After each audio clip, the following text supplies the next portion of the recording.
Selamat pagi, bersama saya, Cindy Raja.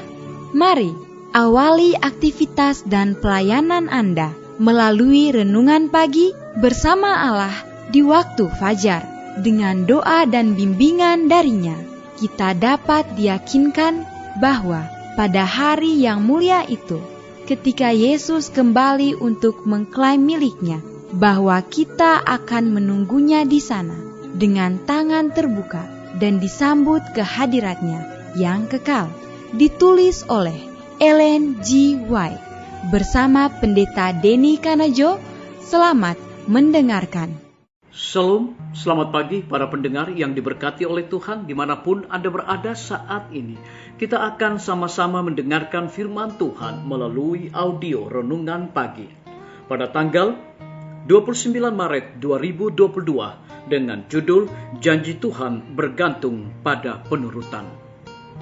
Sebelum kita melanjutkan bacaan renungan kita pada pagi hari ini, kembali saya mengajak semua para pendengar yang setia untuk berdoa bersama-sama.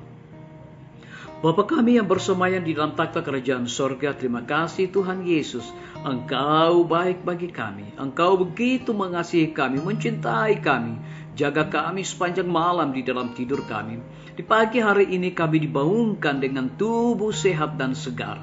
Sebelum kami melakukan segala tugas pelayanan pekerjaan kami sepanjang hari ini, kami rindu Tuhan untuk mendengarkan suara Tuhan.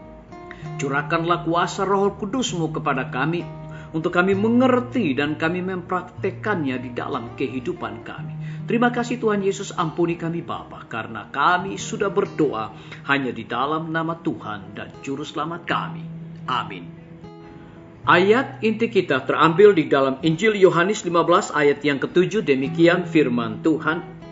Jikalau kamu tinggal di dalam aku dan firmanku tinggal di dalam kamu, mintalah apa saja yang kamu kehendaki, dan kamu akan menerimanya. Mari kita ikuti penjelasannya. Semua pemberiannya dijanjikan dengan syarat penurutan. Allah memiliki sorga yang penuh dengan berkat bagi orang yang mau bekerja sama dengan Dia. Semua orang yang menurut Dia dapat dengan keyakinan menuntut kegenapan janji-janjinya. Tetapi kita harus menunjukkan percaya yang teguh dan tidak menyimpang dari Allah.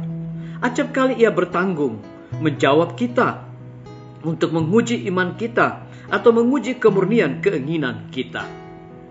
Sesudah memohon sesuai dengan firman-Nya, kita harus percaya kepada janjinya dan mendesakkan permohonan kita dengan suatu ketentuan yang tidak akan ditolak. Allah tidak berkata, mintalah sekali dan engkau akan menerimanya. Ia menyuruh kita untuk meminta, tetapi berdoa tanpa mengenal lelah. Permohonan yang tekun membawa si pemohon itu ke dalam sikap yang lebih sungguh-sungguh dan memberikannya suatu keinginan yang lebih besar untuk menerima perkara-perkara yang dimintanya. Kristus berkata kepada Marta di kubur Lazarus, "Jikalau engkau percaya, engkau akan melihat kemuliaan Allah." Tetapi banyak orang tidak mempunyai iman yang hidup. Itulah sebabnya mereka tidak melihat lagi kuasa Allah. Kelemahan mereka adalah akibat dari ketidakpercayaannya. Mereka lebih banyak menaruh iman mereka dalam pekerjaan mereka sendiri daripada dalam pekerjaan Allah bagi mereka. Mereka menaruh harap pada dirinya sendiri.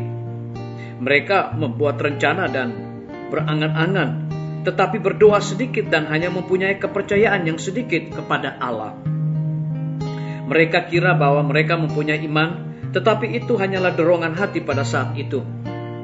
Gagal untuk menyadari keperluannya sendiri atau kerelaan Allah untuk memberi mereka, tidak tabah menghadapkan permohonan mereka kepada Tuhan.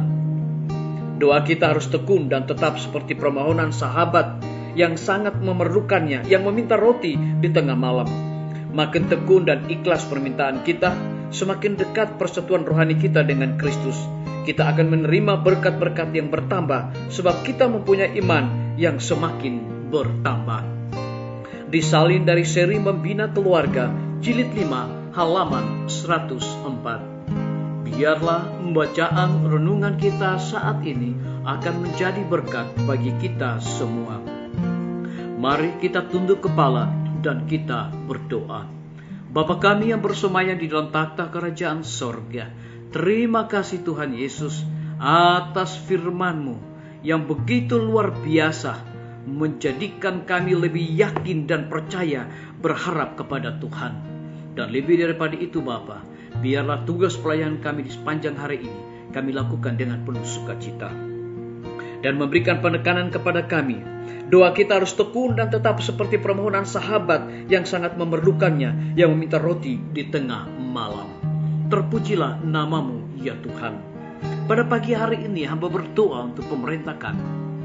Tuhan memberkati Bapak Presiden bersama Wakil Presiden, para menteri dan seluruh stafnya, Bapak Gubernur bersama dengan wakil, Bapak Wali Kota bersama wakil, Bapak Bupati bersama wakil, camat dan seluruh stafnya, kepala desa, lurah, RT, RW, dimanapun mereka berada saat ini Tuhan. Mereka membutuhkan hikmat dan pengetahuan sorga kepada mereka, agar mereka dapat menjalankan roda pemerintahan boleh sesuai dengan amanat dan titah daripada Tuhan sendiri.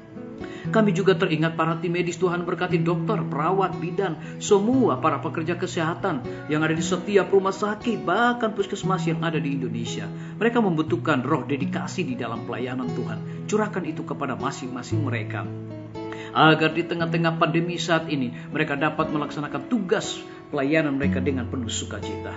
Kami juga berdoa untuk setiap lembaga pendidikan. Tuhan berkati guru-guru, kepala sekolah dan setiap siswa. Kiranya Tuhan turut campur tangan dan memberkati, agar mereka dapat mendidik anak-anak untuk memiliki karakter Yesus Kristus. Kami juga berdoa untuk pimpinan organisasi gereja Tuhan, dari tingkat yang tertinggi sampai kepada gembala jemaat. Saat ini Tuhan, mereka membutuhkan kuasa Roh Kudus di dalam pelayanan mereka. Kami juga berdoa Tuhan untuk TNI, Polri, PNS, wira swasta, petani, pedagang, nelayan, ojek online, dan saudara-saudara kami yang ada di dalam penjara. Tuhan, mereka juga membutuhkan pertolongan Tuhan. Cukupkan kebutuhan mereka. Berikan kasih, sukacita, kedamaian kepada mereka. Terlebih roh untuk mereka bertanggung jawab melaksanakan tugas mereka masing-masing. Kami juga berdoa Tuhan untuk para pendengar yang setia yang berulang tahun saat ini, dimanapun mereka berada Tuhan, dengan bertambahnya usia yang Tuhan percayakan di dalam hidup mereka, mereka juga selalu bersyukur dan juga melayani Tuhan senantiasa. Kami juga berdoa Tuhan bagi saudara-saudara kami yang berada di dalam kebimbangan dan ketidakpastian hidup. Tuhan berikan iman yang teguh untuk mereka terus berharap, bersandar hanya kepada Tuhan Yesus. Terima kasih Tuhan, dengarlah doa kami Bapa, dan mau mengampuni segala dosa kami, karena kami sudah berdoa hanya di dalam nama Tuhan dan Juru Selamat kami. Amin. Sampai jumpa. Tuhan Yesus memberkati kita semua.